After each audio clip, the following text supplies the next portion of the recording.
Be ready, guys. 5 seconds. Start. Mr. Deputy Chairman, sir, I crave the indulgence of the House and also your indulgence for stating certain obvious facts which are very well known but which we are often apt to forget. Sir, the Indian railway system, as the Honorable House knows, is the biggest in the whole of Asia and it is the fourth biggest in the world. It is also the biggest nationalized undertaking and nowhere is such a big experiment made and such a large area covered.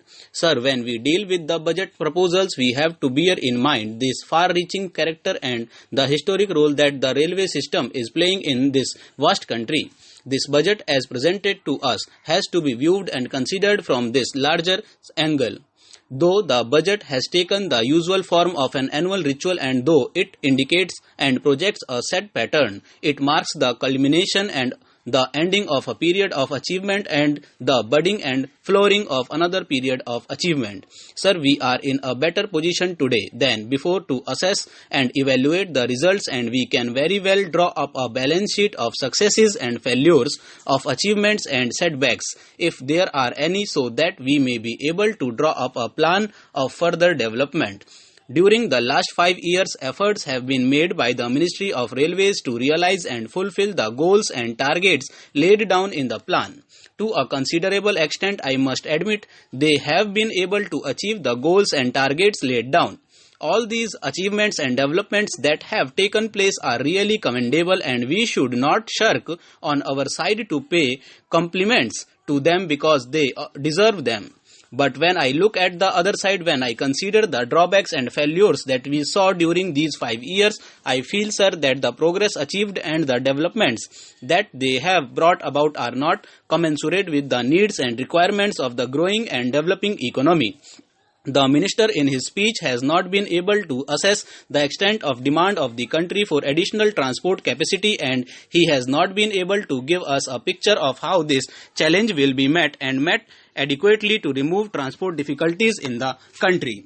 I would mention some facts and leave it to the judgment of honorable members as to whether some of the steps that the Railway Ministry has taken during this period of 5 years have been able to solve the transport difficulties.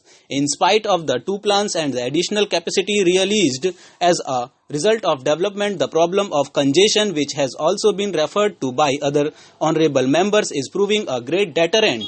It has proved a great deterrent in the past, it is proving a great deterrent at present and perhaps it will prove a greater deterrent hereafter. This problem of congestion has been growing. Perhaps the planners were not able to visualize or anticipate the growing demand for transport in the country. Today a very critical situation is created in spite of all developments. Goods are not being lifted from the ports. Complaints have been received about this. There is a lot of congestion at the various ports and there has been considerable delay in moving goods from port areas. Complaints have also been heard that ores are not being moved from the mining areas and the internal trade is put to a very severe strain. Reference was made to coal transport. Some of the reports which have appeared in today's papers are very disturbing. We are told that the crisis is very deep in the UP areas and a result of paucity of coal, many industries, perhaps even the railways there and the normal life in certain of those areas in UP have suffered considerably. It is amazing that the Minister of Steel, Mines and Fuel, while replying to questions this morning, was trying to shield the Railway Minister. He was saying that the difficulty in lifting coal was not entirely due to paucity of wagons. It was due to some other reasons. But he went on to say that the local authorities had to resort to some road transport to move coal from those mines. If that is so, I do not know why, if the wagons had been made available in the past and if they are made available today, there was necessity to move coal from the colliery by road transport. Road transport is costlier and ultimately it is not economic. So we can very well say that there is a sort of friction or lack of coordination between the two wings. It has also been borne out clearly that transport of goods or ores has suffered because there has been wagon shortage. If there has been no shortage, at least there has been considerable delay in getting them. Mr. Deputy Chairman, sir, the railways are very important from the point of view of those who believe in the ever-increasing part that the public sector should play in the life of this country. The Railway Minister, to the efficiency of whose administration I wish to pay a tribute, says that the railways have a dual role to play. Well, Mr. Deputy Chairman, I would say that greater importance should be placed to the character as a public utility service. I do not say that no importance should be placed to their commercial utility side, but greater importance should be placed to their public utility service. The railways therefore should be model employers in this country. They should set the pattern for employers in this country, and that is the pattern that should be followed by the private sector also. Now, sir, even private companies can run commercial concerns, but it is the belief of socialists that the state alone can run them in a manner consistent with public welfare. Therefore, the supreme criterion by which the railway administration should be judged is the utility so far as the public is concerned.